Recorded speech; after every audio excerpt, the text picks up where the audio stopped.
Hi guys, I'm Brad Montgomery and welcome to The Breakdown. And here we talk about science, psychology, and investing. Today, we're kind of doing a part two. We're going to be talking about long-term rental properties as investments. Before we get started, if you missed any of our episodes, you can always go to keyfoxtv.com/the-breakdown. Now, let's break it down. And we're at Adrienne Dominguez. We talk short-term rentals. She's with Amar Real Estate Group. And now we're going to be talking long-term rentals and some of the differences. So we covered a lot of short-term rentals last time, Airbnb, a lot of interesting conversation, how they work, how you kind of budget in your profit margin, even maybe some of the better locations to look. Now, today we're going to talk about, and this is the one that people are more familiar with, it's going to be long-term rentals. This is the one that has been going on for ever and ever and ever and ever. So, but the long-term rental market has changed as well. So first, let's get the definition out there and we'll go from there. Define long-term rental? Long-term rental is any rental to a tenant for more than 30 days. So as soon as you're over the 1 month mark and you go month to month, that's considered a long-term rental. So is a typical lease, which is around 12 months. Okay. And we'll talk about some of the benefits. Let's talk about it now because I don't want to get kind of lost in conversation, but there's some advantages as I've learned, a lot of people have learned longer leases versus shorter leases, and the longer leases, you do a 2-year or 3-year lease, and they're in there for 2-3 years. They sign on that.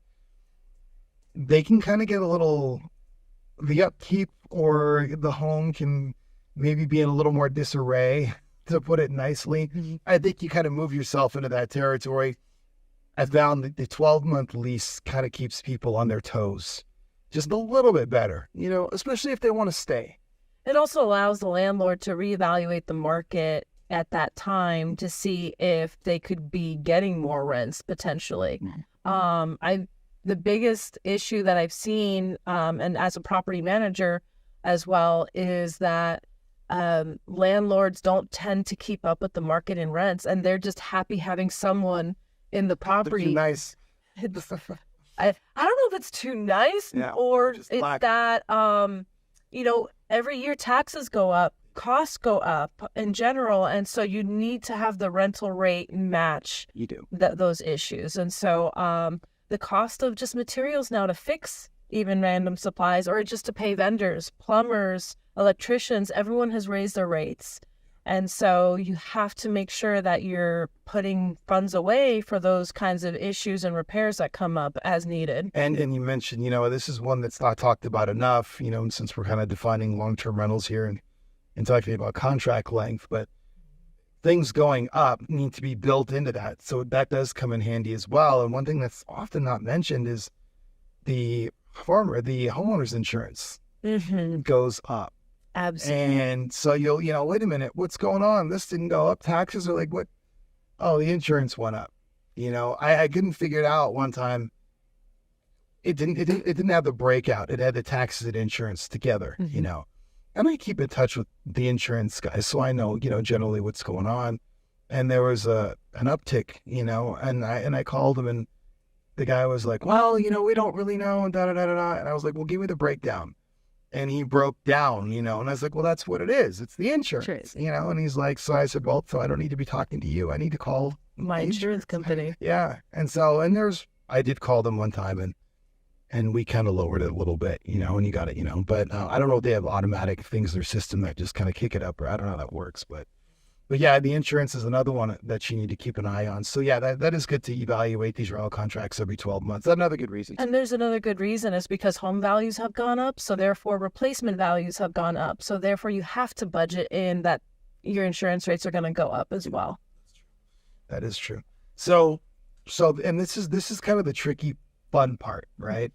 And then it was interesting. I gotten some advice from a loan officer one time, and basically the best way to find a home that would make a good rental property, right?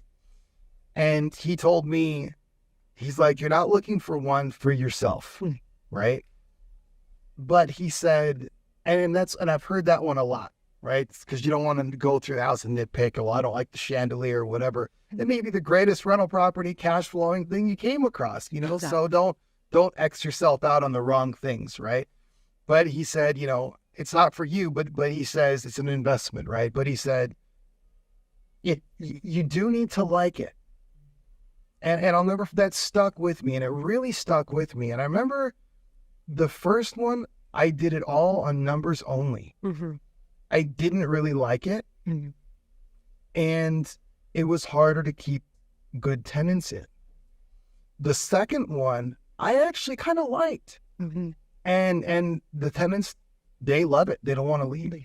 The neighborhood, the home. So it's like you almost have to strike that middle area. Yeah, it's not, you can't just exit out because, the garage, the ladder to the attic is, right over the part of the garage where the car is, or, something weird that bothers you. Mm-hmm. Like, you have to look at it from a bigger perspective. You have to kind of strike that middle area. Yeah, it may not be, where I would want to live, but is it nice? Is the neighborhood nice? Is it, would tenants love to live there? Would somebody else like to live there? Even though you don't like the color of the tile, and he's right. You do need to strike that middle area. And I think that's one of the hardest things to do. It's almost like you have to step outside yourself a little bit when analyzing some of these properties. And I do think a lot of those things that you're touching on can be numerized, especially when it comes to realtor. I'm a big data person. Mm-hmm. And so when I'm looking at, what areas are renting more, like more so, that's a reflection of location and neighborhood, because they're renting faster. Them days on market will tell you that. The price ranges obviously will tell you that. Okay, can I get something realistic for the mortgage I'm going to be paying on this, and the rents that are going to be coming in, and just looking through the pictures of the ones that took longer and kind of getting a sense of what didn't click for tenants in this house. And you can say, well, I've had tenants say, oh, that has a red wall in the dining room. I don't want to have a red wall, that I have to paint it back red when I'm done or something, So things like that, they'd rather just have a clean slate, and maybe do a couple little things on their own, and then that they can easily convert back when they move out. Yeah, and I had that happen to me twice where, because by law, you're not really supposed to let them make too many changes because they can kind of try to make a case that it's theirs, and so, and I remember I had a tenant one time, we went to the master and they had changed the carpet, and I was like, why did you change the carpet? And he said, well, we didn't like everything else was tile, actually, but, and so I loved that one room. And I was like, why don't you just, tell me? I said, and I would have changed it. It's tax write-off. It's an investment, so. And he said, well, it just kind of happened fast or whatever. In hindsight, now that I think about it, something probably happened to the carpet and they didn't want to tell me what happened. I was, kind of naive, right? So, but when I thought about it later on, they probably got it changed pretty quick. So, but yeah, that's another thing to keep in mind, is that you want to make changes yourself. And even if they suggest it, I think one of the when you're looking, you talk about the numbers part of it and then how quickly it will rent. That's a total yes. There's a total yes, but it's also how much work you're gonna have to put into it, obviously, and it's also, like you said, it's got to cash flow, make mortgage or cash flow, and be able to cash flow in the future, whatever. But there were some, I'll never forget. Be careful what you walk into. Because, and this is a case of you could fall in love with it too much. Yeah. This guy had shown me one, and it was in this nice east side area, nice brick veneer. And we went inside, like it had a really nice high ceiling with the fireplace going up, and we went, I was like, how is this? Because this is what you run into. And you'll know this better than anyone being a realtor. How is this priced so well?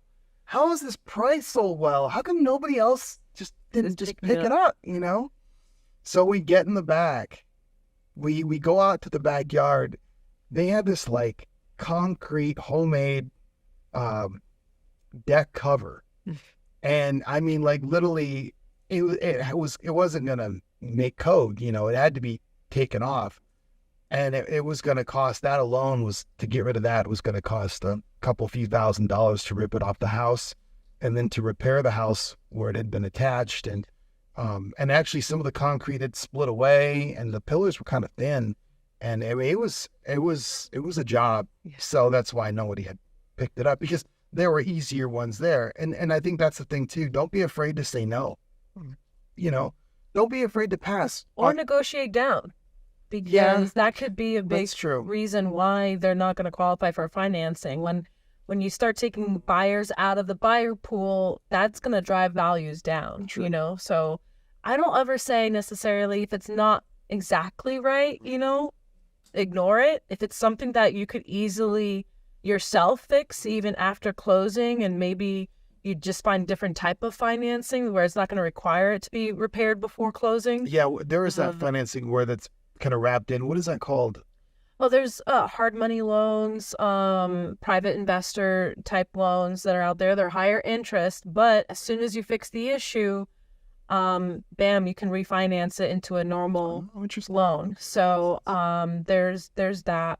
But again, you have to get the price right, because the cost of the refinance, the cost of the initial loan, things like that, just so that person could avoid doing the work, right? So all of that has to be taken into consideration.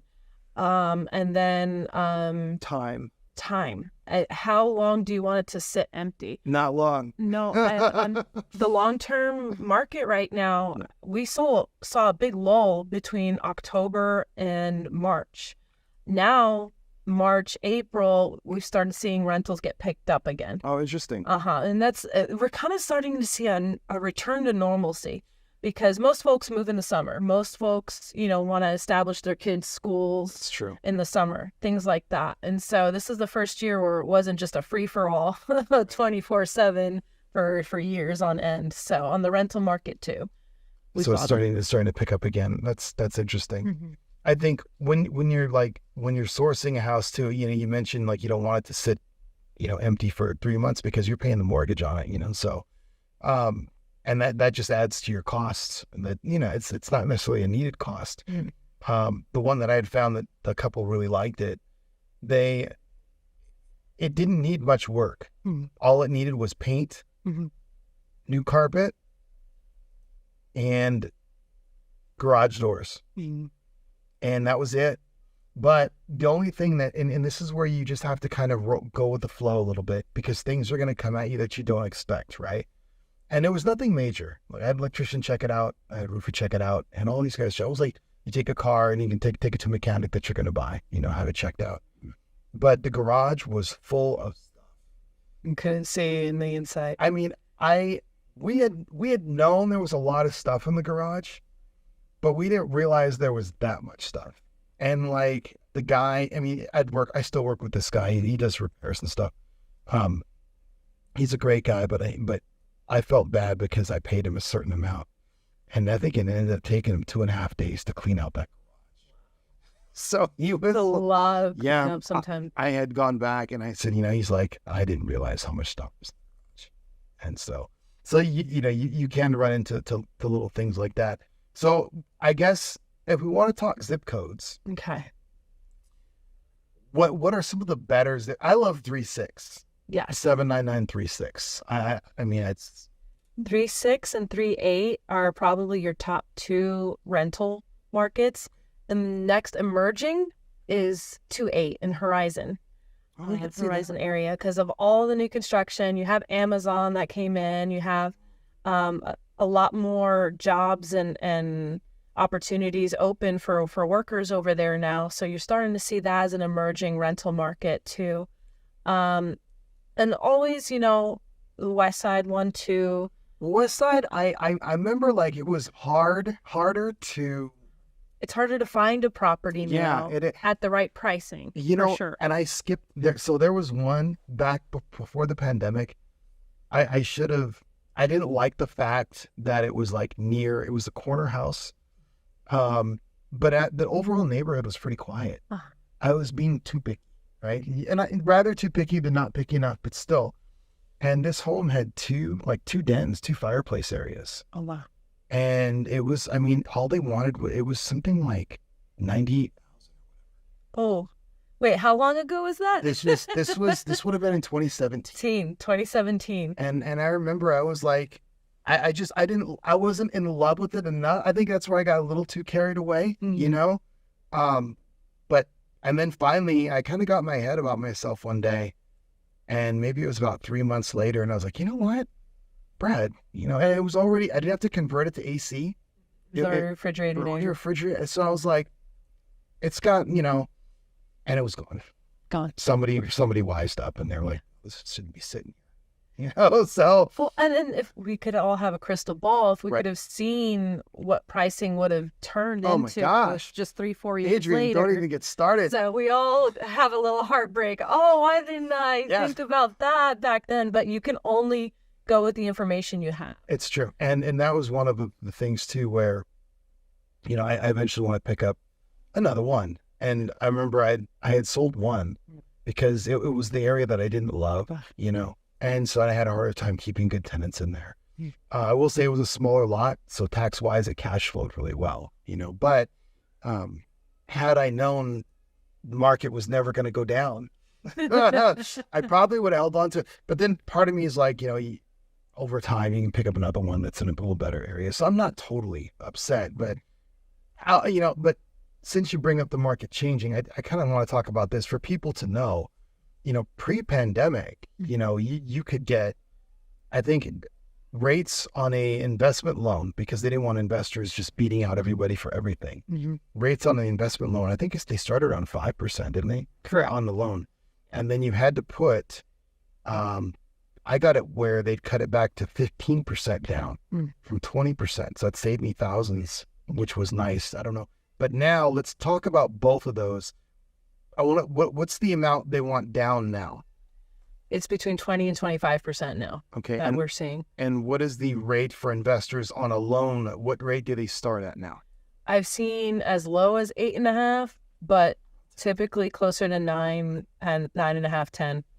Yeah. And that's with the traditional bank. If you're going hard money, you're going to see 11, 12% easily. And this is the other thing too, that I've seen change, and I know you have too. I mean, before you could put, you know, 15% down. I mean, even the one I got it owner occupant. And I want to go into that area too, because that is a way. I love owner occupant. I want to put this out here really quickly, because it's a way that you can kind of get your feet wet without feeling like you're taking too much risk. Okay. So, and we'll talk about owner occupant in a second, but I don't know that on a lot of them now, if you put 5% down, you're probably not going to cash flow. It's not the good old days. Sometimes it's hard to cash flow at 20, 25%. See, that's what I was, so you beat me to it. What are people like reasonably or kind of, what do you see more commonly being put down? So the strategy is, you know, invest as little as possible, the 20 to 25% down, and then refinance and play the waiting game. Just make sure that the rental rates at least cover the mortgage right now. And then you're going to refinance to get the cash flow in the future.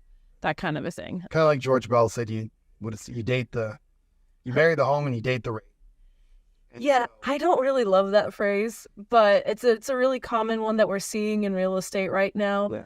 I just think it's really market dependent. Yeah, it is. And it's very your finances dependent, you know. And you know, and here's the thing. I think, you know, it may be being used to help people, you know, to get them, encourage them to buy, incentivize them, because at the end of the day, you know, we've been dating this rate for a little while now. I mean, a lot of red flags. We may be cohabitating at this point. I mean, these higher rates, you know, we've been waiting for them to come back down, and they're still. No, the Fed just announced that they're likely not going to be lower rates, and they haven't seen enough change in the inflation. So that had a lot of people in the mortgage industry in the last couple of weeks saying, what is the summer going to look like? Yeah, I was saying, too. Just, I mean, yeah, it's so, but so over time, so you're seeing 20 to 25% down. That covers the mortgage, so you're at least breaking even. Okay. Are you seeing people do, 50% down? Are you seeing people do? No. Not at all. I mean, Because if they feel have like it, they're too invested. if they're putting 50% down, they're putting cash down, so they don't have any interest to pay. They're going to look for properties that they can just buy outright. Okay, that makes sense. That's actually okay. That makes sense. Makes sense. And so like the other thing we're seeing is a lot more owner financing, seller backed financing, where they may pay off the first mortgage for the seller, and then the seller becomes the bank for the difference left in the mortgage, and they're doing that. So they can hold the interest rate.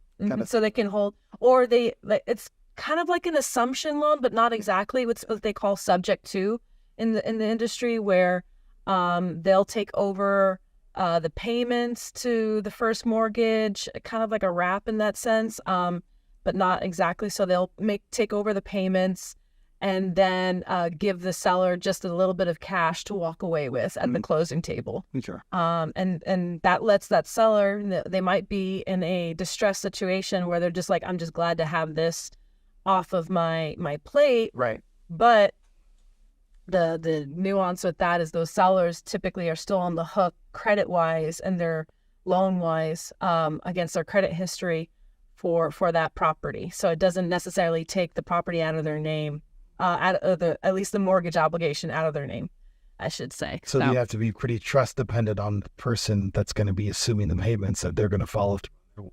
Correct. Okay, yeah, that's fair. So owner occupant. So let's talk about that, because I felt that was a very comfortable way.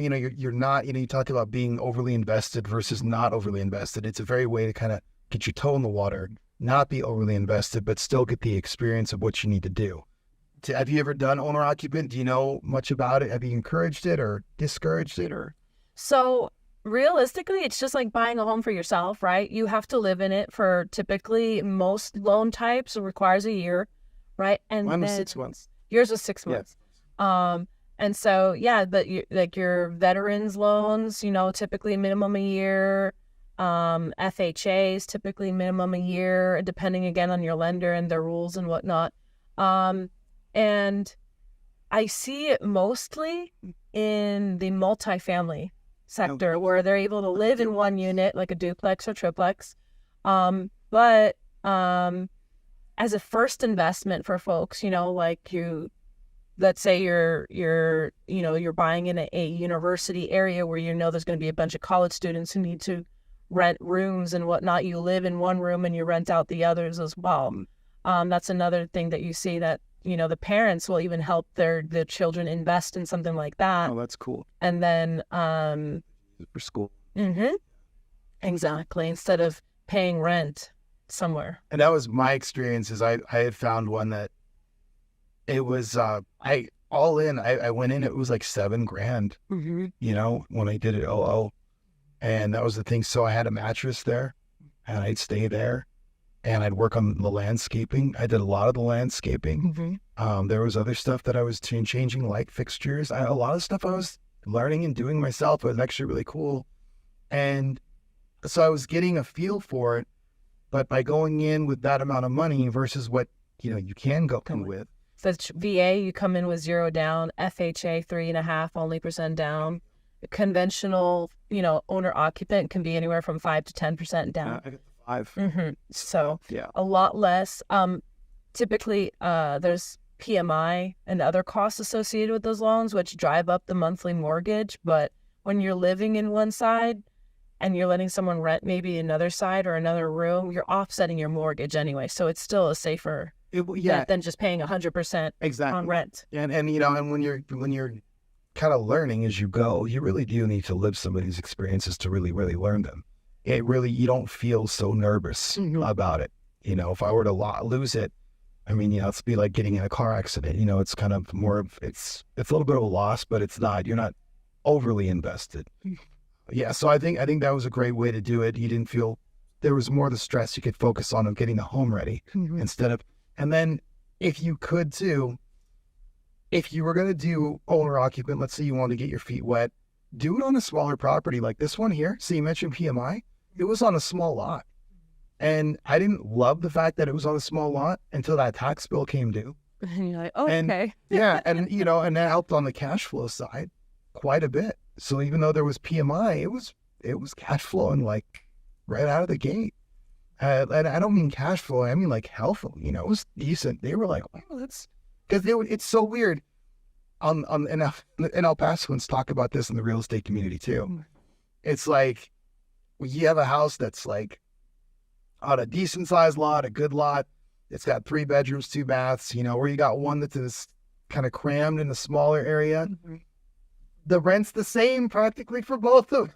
It's so funny. It's like, it just amazes me how, you know, literally the rent may be, I mean, $100, $50 difference if. So, and that's something. So if you can get one of the ones that's, you know, even if it's on a smaller lot, but well taken care of, rent will still come in pretty good. And then there's the idea of converting, let's say, a single family into a duplex, as long as the zoning allows for it. We're starting to see that happen a lot more, especially on you know, the west side, where you can't really build any more new properties. You're seeing people take single family homes and convert them into duplexes, right? So that they can now have separation and make more money that way, rent-wise, creating like a townhome situation, but without the association rules and things like that. That was the one that I saw that had those 2 dens.